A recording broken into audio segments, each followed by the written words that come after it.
ओम शांति। 4 जुलाई की बाबा की मुरली।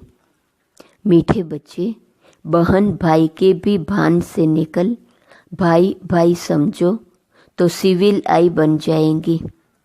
आत्मा जब सिविलाइज्ड बने तब कर्मातीत बन सकती है। प्रश्न, अपनी खामियों को निकालने के लिए कौन सी युक्ति रचनी चाहिए? उत्तर, अपने कैरेक्टर्स का रजिस्टर रखो, उसमें रोज का पोतामेल नोट करो। रजिस्टर रखने से अपनी कमियों का मालूम पड़ेगा, फिर सहज ही उन्हें निकाल सकेंगे। खामियों को निकालते निकालते उस अवस्था तक पहुंचना है जो एक बाप के सिवाय दूसरा कुछ भी याद न रहे, किसी भी पुरानी चीज में ममत्व न रहे, अंदर कुछ भी मांगने की तमन्ना न रहे। कैरेक्टर का रजिस्टर रखो, रोज का अपना पोतामेल नोट करो। क्या होगा उससे? कमियों का मालूम पड़ेगा जो सहज ही उन्हें निकाल सके। खामियों को निकालते निकालते अपनी श्रेष्ठ अवस्था तक पहुंचना है। कौन सी श्रेष्ठ अवस्था? जो एक बाप के सिवाय दूसरा कुछ भी याद न रहे, किसी भी पुरानी चीज में ममत्व न रहे। अंदर से जब ऐसी अवस्था होगी तो कुछ भी मांगने की तमन्ना नहीं रहेंगी। ओम शांति। एक है मानव बुद्धि, दूसरी है ईश्वरीय बुद्धि, फिर होंगी दैवी बुद्धि। मानव बुद्धि है आसुरी बुद्धि, क्रिमिनलाइज्ड है ना। एक होते हैं सिविलाइज्ड, दूसरे होते हैं क्रिमिनलाइज्ड। देवताएं हैं वाइसलेस, सिविलाइज्ड, और यहाँ कलयुगी मनुष्य है विशेष क्रिमिनलाइज्ड। उनके ख्यालात ही विशेष होंगे, कलयुगी मनुष्य के विचार ही विकारी होंगे। क्रिमिनलाइज्ड मनुष्य रावण की जेल में पड़े रहते हैं। रावण राज्य में सब है क्रिमिनलाइज्ड, एक भी सिविलाइज्ड नहीं है। अभी तुम हो पुरुषोत्तम संगम युग पर। अभी बाबा तुमको क्रिमिनलाइज्ड से बदलकर सिविलाइज्ड बना रहे हैं। क्रिमिनलाइज्ड में भी अनेक प्रकार होते हैं, कोई सेमी, कोई कैसे। जब सिविलाइज्ड बन जाएंगे तब कर्मातीत अवस्था होंगी, फिर ब्रदरली आइज बन जाएंगी, अर्थात भाई भाई की दृष्टि हो जाएंगी। आत्मा आत्मा को देखती है, शरीर तो रहते ही नहीं, तो क्रिमिनलाइज्ड कैसे होंगे? इसलिए बाप कहते हैं अपने को बहन भाई के भान से निकालते जाओ, भाई भाई समझो। यह भी बड़ी गुह्य बात है, कभी किसकी बुद्धि में आ नहीं सकती। सिविलाइज्ड का अर्थ किसी की बुद्धि में आ नहीं सकता, अगर आ जाए तो ऊंच पद पा लेवे। बाप समझाते हैं अपने को आत्मा समझो, शरीर को भूलना है। यह शरीर छोड़ना भी है बाप की याद में। मैं आत्मा बाबा के पास जा रहा हूँ। देह का अभिमान छोड़, पवित्र बनाने वाले बाप की याद में ही शरीर छोड़ना है। क्रिमिनलाइज्ड होंगे तो अंदर में जरूर खाता रहेगा। मंजिल बहुत भारी है। भल कोई भी अच्छे अच्छे बच्चे हो तो भी कुछ न कुछ भूलें होती जरूर हैं, क्योंकि माया है न। कर्मातीत तो कोई भी हो नहीं सकता। कर्मातीत अवस्था को पिछाड़ी में पाएंगे तब सिविलाइज्ड हो सकते हैं। फिर वह रूहानी ब्रदरली लव रहता है। कर्मातीत अवस्था को पिछाड़ी में पाएंगे तब सिविलाइज्ड होंगे, फिर ब्रदरली रूहानी लव रहता है। रूहानी ब्रदरली लव बहुत अच्छा रहता है। फिर क्रिमिनल दृष्टि नहीं होती, तब ही ऊंच पद पा सकेंगे। बाबा एम ऑब्जेक्ट तो पूरी बतलाते हैं। बच्चे समझते हैं कि यह हमारे में खामी है। रजिस्टर जब रखेंगे तब खामी का भी मालूम पड़ेगा। हो सकता है कोई रजिस्टर न रखने से भी सुधर सकता है, परंतु जो कच्चे हैं उनको रजिस्टर जरूर रखना चाहिए। कच्चे तो बहुत हैं, कोई कोई को तो लिखना ही नहीं आता है। अवस्था तुम्हारी ऐसी चाहिए जो और कोई की याद नहीं आए। हम आत्मा, कैसी अवस्था, क्या अभ्यास करना है? हम आत्मा बिना शरीर के आई, अब अशरीरी बनकर जाना है। इस पर एक कहानी है। उसने कहा तुम लाठी भी न उठाओ, वह भी पिछाड़ी में याद आएंगी। कोई भी चीज में ममत्व नहीं रखना है। बहुतों का ममत्व पुरानी वस्तुओं में रहता है। कुछ भी याद न आए सिवाय बाप के। कितनी ऊंची मंजिल है, कहाँ ठिकरियाँ, कहाँ शिव बाबा की याद। मांगने की तमन्ना नहीं होनी चाहिए। हर एक को कम से कम 6 घंटा सर्विस जरूर करनी चाहिए। वैसे तो गवर्नमेंट की सर्विस 8 घंटा होती है, परंतु पांडव गवर्नमेंट की सर्विस कम से कम 5-6 घंटा जरूर करो। विशेष मनुष्य कभी बाबा को याद नहीं कर सकते हैं। सतयुग में है वाइसलेस वर्ल्ड। देवी देवताओं की महिमा गाई जाती है। सर्वगुण संपन्न, 16 कला संपूर्ण। तुम बच्चों की अवस्था कितनी उपराम रहनी चाहिए। अवस्था कैसी हो आज बाबा सिखा रहे हैं। कोई भी छीछी चीज में ममत्व नहीं रहना चाहिए, एकदम उपराम। शरीर में भी ममत्व न रहे, इतना योगी बनना है। जब सच सच ऐसे योगी होंगे तो वह जैसे फ्रेश रहेंगे। जितना तुम सतो प्रधान बनते जाएंगे, खुशी का पारा उतना चढ़ता जाएगा।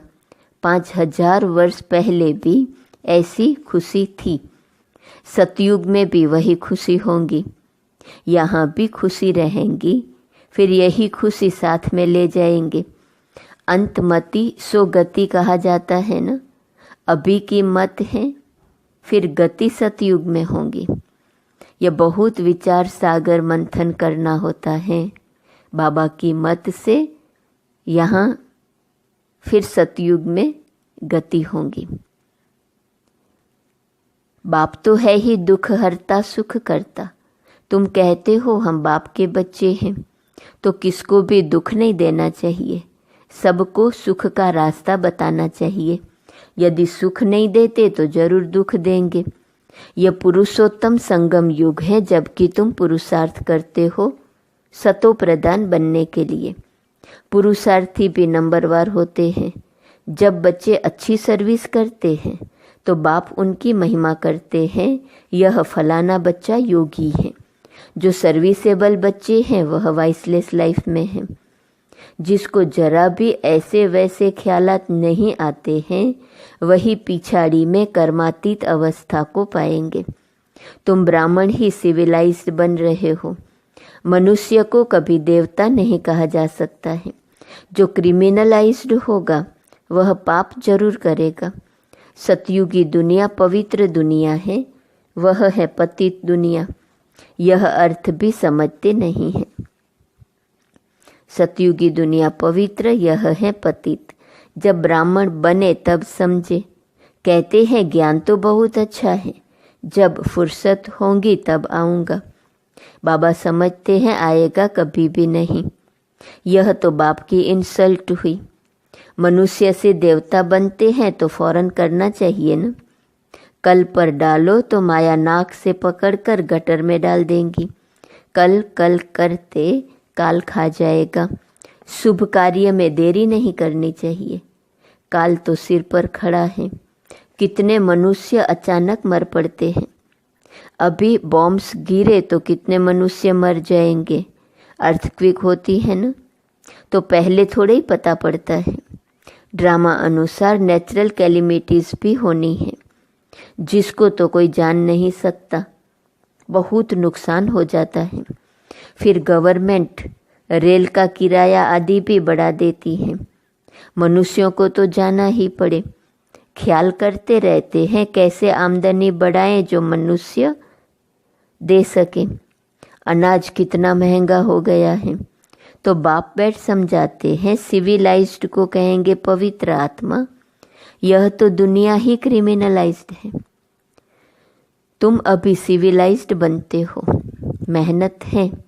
ऊंच पद पाना मासी का घर नहीं है। जो बहुत सिविलाइज्ड बनेंगे वही ऊंच पद पाएंगे। तुम तो यहाँ आए हो नर से नारायण बनने के लिए, परंतु जो सिविलाइज्ड नहीं बनते, ज्ञान उठा नहीं सकते, वह पद भी कम पाएंगे। इस समय सभी मनुष्यों की है क्रिमिनलाइज्ड, सतयुग में होती है सिविलाइज्ड।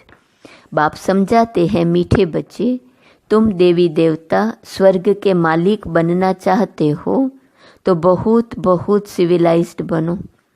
अपने को आत्मा समझ बाप को याद करो, तब 100% सोल कॉन्शियस बन सकेंगे। कोई को भी अर्थ समझाना है। सतयुग में पाप की कोई बात ही नहीं होती, वह है ही सर्वगुण संपन्न संपूर्ण सिविलाइज्ड। चंद्रवंशी की भी 2 कला कम होती हैं। चंद्रमा की भी पिछाड़ी में आकर बाकी लकीर रहती है, एकदम नील नहीं होती है। कहेंगे प्रायः लोप हो गया, बादलों में दिखाई नहीं पड़ता। तो बाप कहते हैं तुम्हारी ज्योति भी बिल्कुल बूझ नहीं जाती है, कुछ न कुछ लाइट रहती है। सुप्रीम बैटरी से तुम पावर लेते हो। खुद ही आकर सिखलाते हैं कि मेरे साथ तुम कैसे योग रख सकते हो। टीचर पढ़ाते हैं तो बुद्धि योग टीचर के साथ रहता है ना। टीचर जो मत देंगे वह पढ़ेंगे। हम भी पढ़कर टीचर अथवा बैरिस्टर बनेंगे। इसमें कृपा व आशीर्वाद आदि की बात ही नहीं रहती है, माथा टेकने की भी दरकार नहीं। हाँ, कोई हरिओम या राम राम करते हैं तो रिटर्न में करना पड़ता है। यह एक इज्जत देनी होती है, अहंकार नहीं दिखाना है। तुम जानते हो हमको तो एक बाप को ही याद करना है। कोई भक्ति छोड़ते हैं तो भी हंगामा हो जाता है। भक्ति छोड़ने वाले को नास्तिक समझते हैं। उनके नास्तिक कहने और तुम्हारे कहने में कितना फर्क है। तुम कहते हो वह बाप को नहीं जानते हैं, इसलिए नास्तिक निधन के हैं। इसीलिए सब लड़ते झगड़ते रहते हैं। घर घर में झगड़ा अशांति है। क्रोध की निशानी है अशांति। वहाँ कितने अपार शांति है। मनुष्य कहते हैं भक्ति में बड़ी शांति मिलती है, परंतु वह है अल्पकाल के लिए। सदा के लिए शांति चाहिए ना। तुम धनी से निधन के बन जाते हो, तब शांति से फिर अशांति में आ जाते हो। बेहद का बाप बेहद सुख का वर्षा देते हैं। हद के बाप से हद के सुख का वर्षा मिलता है। वह वास्तव में है दुख का, काम कटारी का वर्षा, जिसमें दुख ही दुख है। इसलिए बाप कहते हैं तुम आदि मध्य अंत दुख पाते हो। बाप कहते हैं मुझ पतित पावन बाप को याद करो। इसको कहा जाता है सहज याद और सहज ज्ञान सृष्टि चक्र का। तुम अपने को आदि सनातन देवी देवता धर्म का समझेंगे तो जरूर स्वर्ग में आएंगे। स्वर्ग में सब सिविलाइज्ड थे। देह अभिमानी को क्रिमिनलाइज्ड कहा जाता है। सिविलाइज्ड में कोई विकार नहीं होता।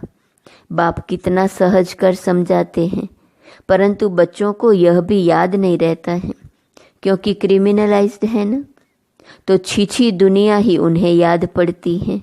बाप कहते हैं इस दुनिया को भूल जाओ।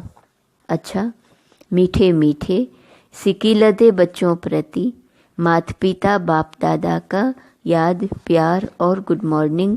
रूहानी बाप की रूहानी बच्चों को नमस्ते।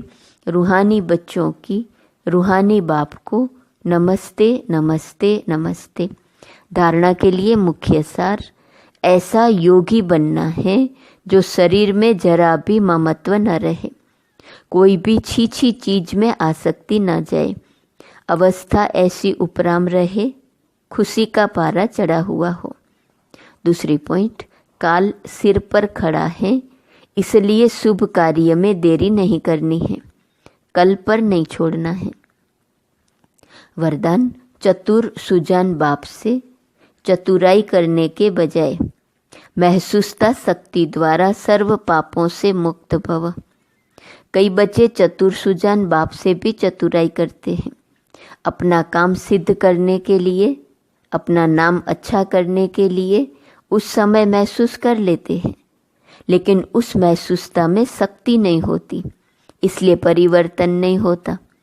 कई हैं जो समझते हैं ये ठीक नहीं है, लेकिन सोचते हैं कहीं नाम खराब न हो, इसलिए अपने विवेक का खून करते हैं। यह भी पाप के खाते में जमा होता है। इसलिए चतुराई को छोड़ सच्चे दिल की महसूसता से स्वयं को परिवर्तन कर पापों से मुक्त बनो। स्लोगन: जीवन में रहते भिन्न भिन्न बंधनों से मुक्त रहना ही जीवन मुक्त स्थिति है। आज का स्वमान है: मैं परोपकार की भावना से संपन्न हूँ। अव्यक्त इशारे की पॉइंट 4 जुलाई।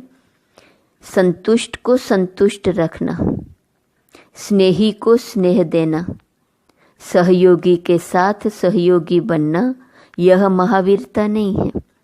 लेकिन कोई कितना भी असहयोगी बने, अपने सहयोग की शक्ति से असहयोगी को सहयोगी बनाना, इसको महावीरता कहा जाता है। कमज़ोर को कमज़ोर समझ छोड़ न दो, लेकिन उसको बल देकर बलवान बनाओ। कमज़ोर को हाई जंप देने योग्य बनाओ, तब कहेंगे महावीर अथवा सब पर उपकार करने वाले। ओम शांति।